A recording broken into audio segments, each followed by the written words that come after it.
જમ્મુ કાશ્મીર ભૂસ્ખલન ઘટના દરમિયાન અટવાયેલા ગુજરાતીઓની બસ હવે સુરક્ષિત છે, જ્યારે ગાંધીનગર અને પાલનપુરના અટવાયેલા લોકો સુરક્ષિત છે। જિલ્લા કલેક્ટર તમામ લોકોને રામબાણ આર્મી કેમ્પમાં લઈ જવામાં આવ્યા છે। તમામ લોકોને રિટર્ન લાવવાની વ્યવસ્થા થઈ રહી છે। રામબણ તંત્રના સંપર્કમાં બનાસકાંઠાનું વહીવટતંત્ર ભૂસ્ખલન સિવાયના અન્ય માર્ગ પરથી તમામ લોકોને પરત લાવવા વ્યવસ્થાઓ કરવામાં આવી રહી છે।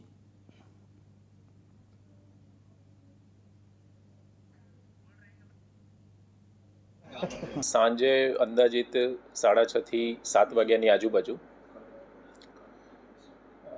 જમ્મુ કાશ્મીરમાં તાજેતરમાં જે ક્લાઉડ બસ્ટ અને લેન્ડ સ્લાઇડિંગની ઘટના ખરાબ હવામાનને કારણે બની છે, તેમાં ગુજરાતના મુસાફરો અને એક બસ ફસાઈ હોવાના સમાચાર મળ્યા હતા। ઘટનાની માહિતી મળતા તરત જ માનનીય મુખ્યમંત્રી શ્રી ભૂપેન્દ્રભાઈ પટેલ દ્વારા જમ્મુ કાશ્મીર પ્રશાસન સાથે સંપર્ક કરી અને પ્રવાસીઓને કોઈપણ જાતની અગવડ ન પડે અને વહેલામાં વહેલી તકે ખરાબ જે વાતાવરણમાં ફસાઈ ગયા હતા ત્યાંથી કાઢવા માટેની સીધી સૂચના આપવામાં આવી હતી।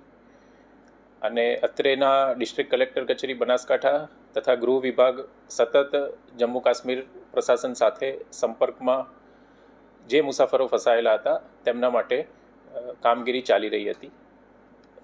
આ જે મુસાફરો હતા એમાંથી કુલ 50 લોકો ગઈકાલે રાત્રે ફસાયેલા હતા, જેમાં પાલનપુરના 17, વડગામના 11, ગાંધીનગરના 19 અને મહેસાણા જિલ્લાના 3 એમ કુલ 50 મુસાફરો હતા, જેમાંથી 24 પુરુષો અને 26 મહિલાઓ હતી।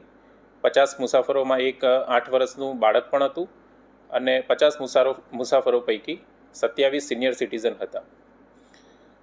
અત્રેથી 7 વાગે શ્રી બશીર ચૌધરી કલેક્ટર રામબનનો સંપર્ક કરવામાં આવ્યો હતો અને તરત જ તેમણે મુસાફરોને તમામ પ્રકારની મદદ મળે તે માટે ખાતરી આપી હતી અને તાત્કાલિક રીતે રેસ્ક્યુ ટીમ રવાના કરી હતી। પરિસ્થિતિ ત્યાં આગળ થોડી ખરાબ હતી, એટલે અંદાજિત 6.5 કિલોમીટરના અંતરેથી રેસ્ક્યુ ટીમનું વાહન જઈ શકે એવું ન હતું। આથી જમ્મુ કાશ્મીર પ્રશાસનની જે ટીમ હતી એમના દ્વારા પગપાળા જઈ અને રાત્રે 11:30 વાગે બસમાં જે મુસાફરો ફસાયેલા હતા એમનો સંપર્ક કરી લીધો હતો।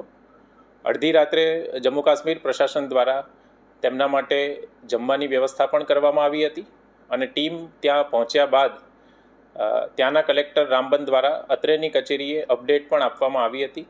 હાલમાં તમામ જે મુસાફરો છે એ સુરક્ષિત છે। થોડા સમય પહેલાં બસના મુસાફરો સાથે પણ મારે વ્યક્તિગત રીતે વાત થઈ હતી અને હાલમાં તેઓ આર્મી કેમ્પ ખાતે આશ્રય લઈ રહ્યા છે। બપોર બાદ વાતાવરણની જે પરિસ્થિતિ જોતા બસને બનિહાલના રૂટથી પાછા શ્રીનગર મોકલવા માટેની તૈયારી થઈ રહી છે। હાલમાં જે ખરાબ હવામાન છે અને રસ્તાઓ તૂટી ગયા છે એના લીધે રામબન જિલ્લાથી બસ આગળ વધી શકે એવી શક્યતા જણાતી નથી, પરંતુ પાછલા રૂટે બનિહાલ થઈ શ્રીનગર બસને પરત મોકલવા માટે હાલમાં ત્યાં જમ્મુ કાશ્મીર પ્રશાસન દ્વારા કામગીરી ચાલુમાં છે।